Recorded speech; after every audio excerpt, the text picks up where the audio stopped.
My flight is literally in a couple hours. I'm charging things and I realized I didn't film my September, October, and November reading wrap up because that is the last thing I was going to do in this house before I flew back to LA. But I fully was prepared to film my Spotify Wrapped home because I thought that was going to come out, but it hasn't yet.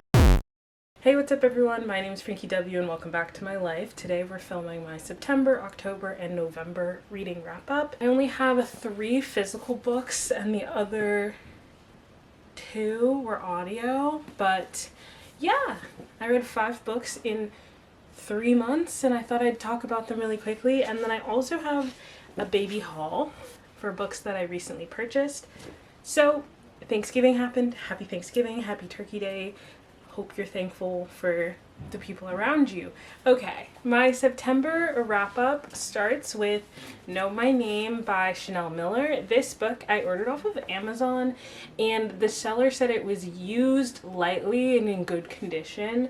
This is not good condition. So if you're someone who returns books to Amazon, don't lie. But I'm gonna keep it obviously, and I think I highlighted something in this now, so it's mine forever. But I'm kind of annoyed that even the back is really damaged, and that's not from me. This is how I got it. But Know My Name by Chanel Miller. Chanel Miller is the victim in the Brock Turner case. I don't really want to talk too much about him because this is a book about her, but basically she had a Jane Doe impact statement that went viral in 2016. Emily Doe, not Jane Doe. But yeah, she had a statement that went viral and everyone was reading it. It was a really amazing impact statement and so many people around the world stood with her. And this is when Obama was president. Oh, it was before 2016 because this is when Obama was president and Joe Biden was vice president. But anyway, I don't really know why I wasn't as aware of this situation and when it was happening as I was when reading it. But basically I read the book as well as listened to it on audiobook. It is kind of detailing her life before and after said event and how her life changed. I have a couple things annotated. This book did make me cry at certain times. One I really liked, it's a whole paragraph I loved, but denying darkness does not bring anyone closer to the light. Or I think of how I want to return the favor, to pull the heaviness off you, to be the one yelling, "It's not okay," pinning your demons down in the dirt so you suddenly find yourself free, given the chance to begin your journey, growing on your own, uncovering your voice, and finding your way back. And so much of surviving was sacrifice, cutting things short, suppressing life to do what's needed and make it to tomorrow. It is her story kind of before and after the event of her being assaulted. And then in the very back is her Emily Doe impact statement, which I've actually never read, so it was just all so much to read and it was so beautiful. It's an amazing story. She's an amazing author. It made me cry a lot.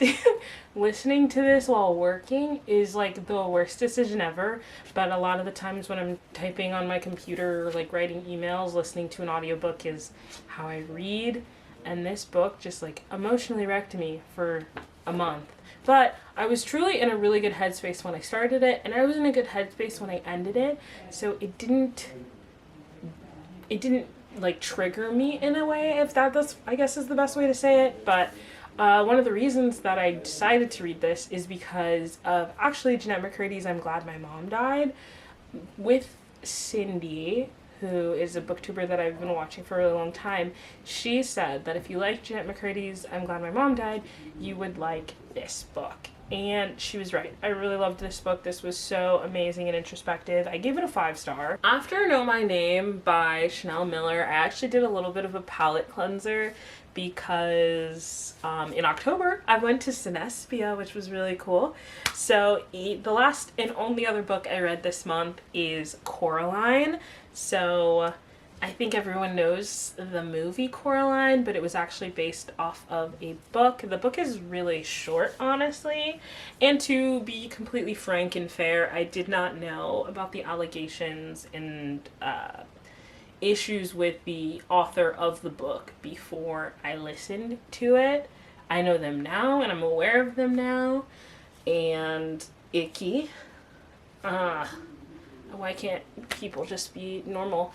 Anyway, I listened, I guess, to Coraline in preparation of seeing Coraline at Cinespia with Samari, which is like a one-time thing I'll probably never do again, because going to the movies in a cemetery is a very LA thing. But what I wrote for Coraline is happy to finally read the book that the movie is based off of. Maybe one of the only times I believe that the movie is better than the book, which says a lot because the book was by no means bad. Kind of loved the inclusions in the movie. The ending of her dropping the hand in the well was so smart, and I feel strangely proud of how Coraline was in such an insane situation. When I was 11, I was a little shit, so good on Coraline for her prowess. Yeah, Coraline, one of the biggest differences I would say between the movie and the book is in the book, Coraline is alone during most of this.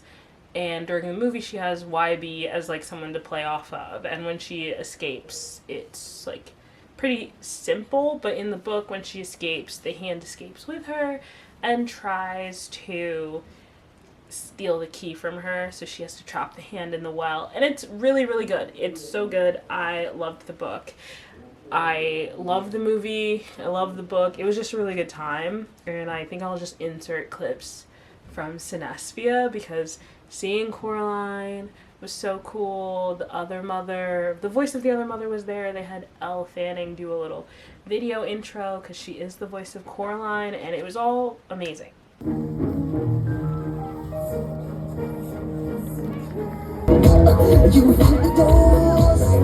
Next is October, and I actually only read one book in October, so this is a really quick one, but I read volume 9 of My Hero Academia.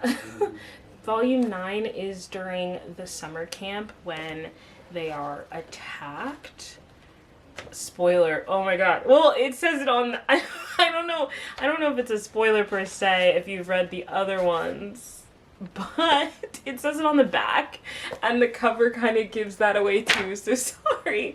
But, this randomly made me more emotional in a weird way because Coda is in this book, and so when Midoriya kind of like sacrifices himself to save Coda, and Coda's like, why are you still trying to help me even though you're hurt, and just like him being emotionally moved by all that, like that's in this one. So I was like reading this in a coffee shop, and I was like getting a little like emotional, and I was like, oh my goodness, it's not that serious.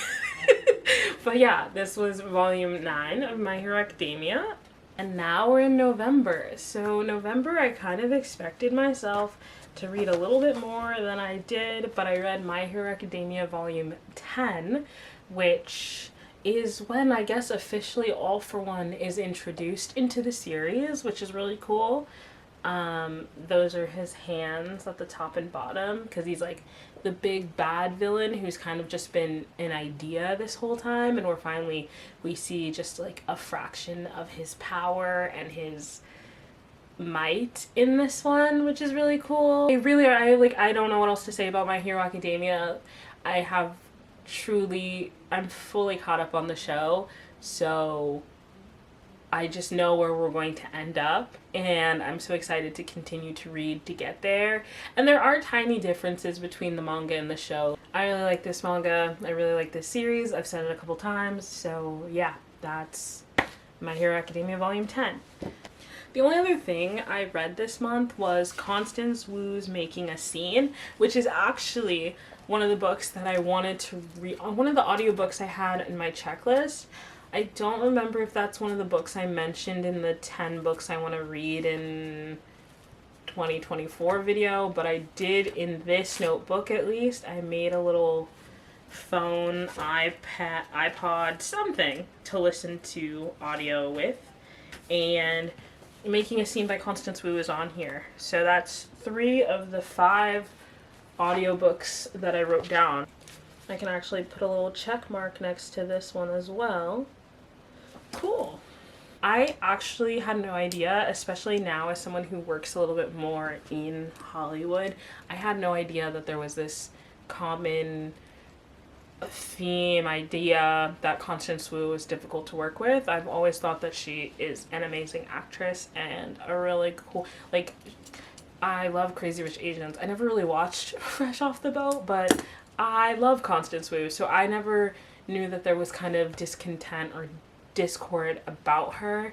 And to find out that she was not excited to return to Fresh Off the Boat, and to find out that everyone like gave her public scrutiny to the point where she actually thought of taking her own life, and then to find out that the reason she didn't want to be a part of it is because that she was assaulted by, or like not assaulted, but like harassed and propositioned by one of her producers is insane. Also, the fact that like there is no need for speculation, like she calls him M.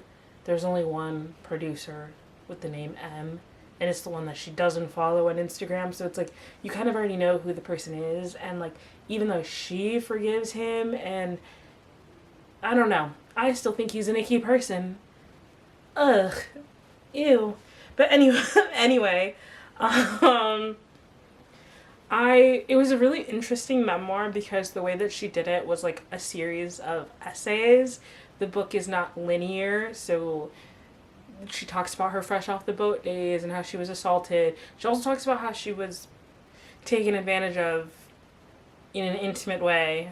I can't say the word, but she was sexually assaulted by some guy, and how she kept telling him that she didn't want to have intercourse and he assaulted her. And it's so crazy how we can go from like that to a story about her at drama camp in a way with the non-linear. So I'm like thinking about her as an adult living in New York, then I'm thinking about her as like a 14-year-old in community theater, and then I'm thinking about her as an adult in Fresh Off the Boat, and then I'm thinking about her like as a mom, you know? So in that way, I do think the non-linear storytelling didn't do me that good because it was a little jarring and off-putting at times, but I did listen to the audiobook because I love that when an author reads their memoirs, it's usually them talking. So like I listened to part of Jeanette McCurry's I'm Glad My Mom Died, I listened to Britney Spears, I listened to Chanel Miller. Chanel Miller reads her own, and Tara Westover's memoir, she doesn't read it, and neither does Britney Spears actually, but the author, the narrator that they have, I think puts a lot of emotion into the way they speak. It's just really good to know, like it's a nice to listen to an audiobook so you can understand their mindset in a way. And it was just nice to hear Constance Wu like joke around, or like how she would iterate certain things. So in that instance, I really loved listening to the audiobook. Again, each chapter kind of like being its own story. It did throw me off a little bit, but I love Constance Wu. I think she's great. I think the book was really interesting. I haven't rated it yet, or like sat down with my thoughts to like rate it, but it was the last thing I read in November. So those are the 5 books I read in September, October, and November. We're at the end of the year. I have one more month, December, and it's like my family and I are going on vacation at one point. I am working until the end of the month anyway, and just like figuring out what's left for me. Finally, since I was home in November, and my mom and I stopped by Barnes & Noble's for the day, and I bought 3 books. I've bought Arya Khanna's Bollywood Moment. This looks really cute. It's like a love story, and I love to buy love stories that also have good representation. And then I bought My Hero Academia Volume 11 and 12. We're continuing the trade, guys. 11 and 12. Hopefully that's the last book haul you'll get this year, but honestly, I always ask for books for Christmas, so we'll see where that gets me. I already put my name back. Okay, so these are read, bought, read, and 2 audiobooks. So that's 5 books read, 3 books bought. I try to keep a balance, guys. I really do. But anyway, thanks so much for watching. This is probably going to be one of the last videos I film in my PA house for the year, but I have a lot of videos and ideas for next year, and like being on time with those videos. Don't shade me. Like, I know that halfway through the year I kind of drop off the face of the planet, but maybe in 2025 things will be different. Thanks so much for watching my reading wrap up, and I just really want to say that you should never feel pressured to read a bunch of books. Like, just because someone does a reading wrap up and they read 11 books, you reading 2 is not a bad thing, and I don't think people should feel that pressure. I read 2 one month, 1 month, 2 another month. I think that's completely fine. Whether you read 1 book this month or 20, I hope that you enjoy everything that you're reading, and thanks so much for watching this video. Bye!